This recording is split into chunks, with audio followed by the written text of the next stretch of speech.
사도행전 속으로 다시 들어간다. 24번째입니다. 오늘은 사도행전 9장 23절, 31절의 말씀을 가지고 고난의 시대에 필요한 영성이 무엇일까를 한번 묵상해 보았습니다. 양승호 목사의 공의목회 2023년 7월 12일 아침이지요. 사울의 변화를 보면서 찰스 피니의 말이 생각이 났습니다. 하나님 앞에 무릎 꿇는 극적인 회심을 경험한다면 결코 이전과 같이는 살 수 없다. 사울이 그런 것 같습니다. 다메섹에서 적극적으로 복음을 전하자 유대인들은 적대감으로 사울을 죽이려 했지요. 다메섹 제자들의 도움으로 밤에 광주리를 타고 성벽 밑으로 간신히 피신을 하죠. 그리고 곧장 사울은 예루살렘으로 갔는데 회심 후 첫 방문이지만 정확히 말한다면 3년 만에 돌아온 것이죠.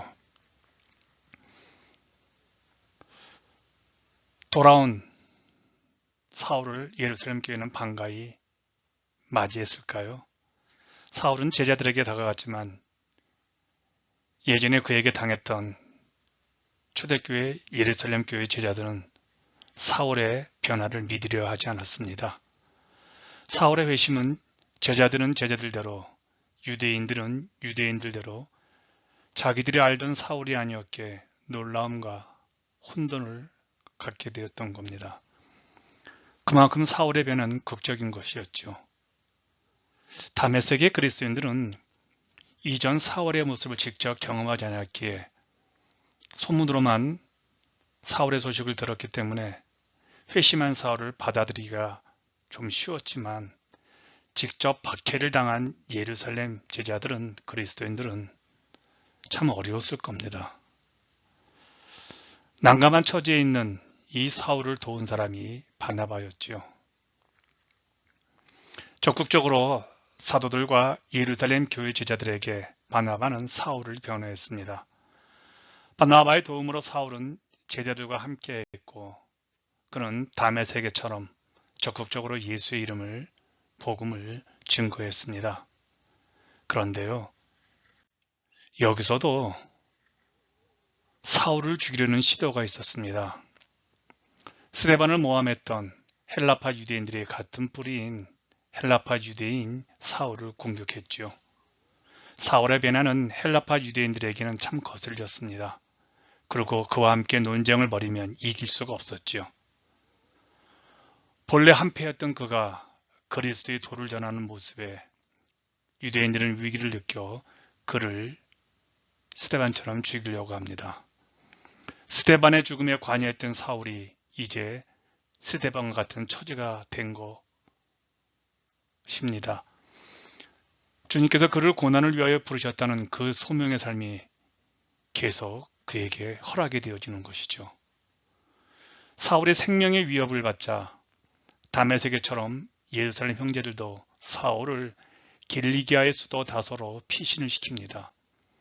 사울은 어려운 상황에 처할 때마다 도우시는 하나님을 경험합니다. 사울을 해하려는 시도가 계속 있었지만 그때마다 하나님의 돕는 손길로 아나니와 바나바 같은 사람이 사울 곁에 붙여주었습니다. 고난은 피할 수 없는 것일까요? 예수님은 정말 잘 믿는 제자라고 해서 반대와 저항이 없는 순탄한 삶에 보장되는 것은 아니죠. 어쩌면 예수를 잘 믿기 때문에 더 많은 반대와 위협 가운데 놓이게 되어지죠. 그래요. 우리가 예수를 믿고 새로운 삶을 살기로 결정한 그 순간부터 우리에게는 좋은 동역자와 새로운 악한 적이 동시에 생기게 됩니다.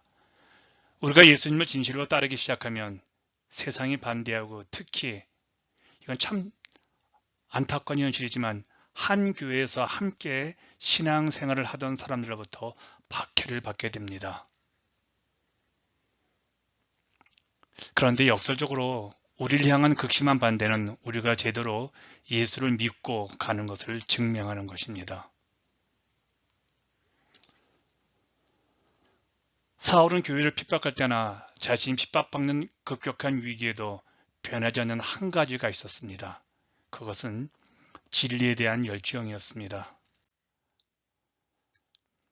교회를 핍박할 때는 잘못된 잘못된 열정이었지만 지금 예수님에 대해서 아는 것이 그렇게 많지 않은 초신자임에도 불구하고 사울은 멈추지 않고 예수님을 증거하는 열정을 보여주었습니다. 이것이 초대교회에 긍정적인 영향을 주어서 온 교회가 평안하고 든든히 서가고 성도들의 수가 더 많아졌다고 사도행전 저자는 기록을 남겨놨습니다. 펜실베니아 심리학 교수인 앤젤라 더쿠어스가 지은 그릿이라는 아주 유명한 책이 있습니다. 공립학교에서 수학선생을 할 때 아이들을 가르치면서 인생의 성공에는 재능이나 성적보다 훨씬 중요한 요인이 작용하고 있음을 깨달았습니다. 특별히 실패와 역경, 슬럼프를 이겨낸 사람들의 성공에 한 가지 중요한 요소가 있다는 것을 더쿠어스 교수가 발견한 겁니다. 앤젤라 교수는 이것을 그릿이라고 불렀습니다. 이 그릿이란 단어는 투지, 끈기, 불굴의 의지를 아우르는 단어라고 하죠.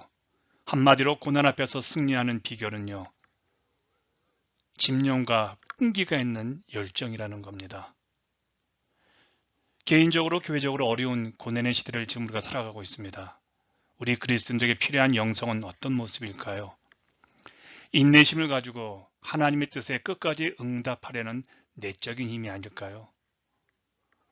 고난을 이길 수 있는 것은 내적 힘인 열정의 영성입니다. 이 열정의 영성이 고난의 시대에 오늘을 살아가는 그리스도인들에게 매우 필요합니다. 사울이 이것을 우리에게 대표적인 인물로 보여주고 있죠. 리차드 블랙커비가 이렇게 말을 합니다. 하나님은 그분의 활동을 제한하지 않고 어디든 그분과 동행할 준비가 되어 있는 사람을 찾으십니다. 오늘 하나님께서 이 열정의 영성을 가지고 있는 우리들을 찾고 있습니다. 열정, 여러분을 응원하겠습니다.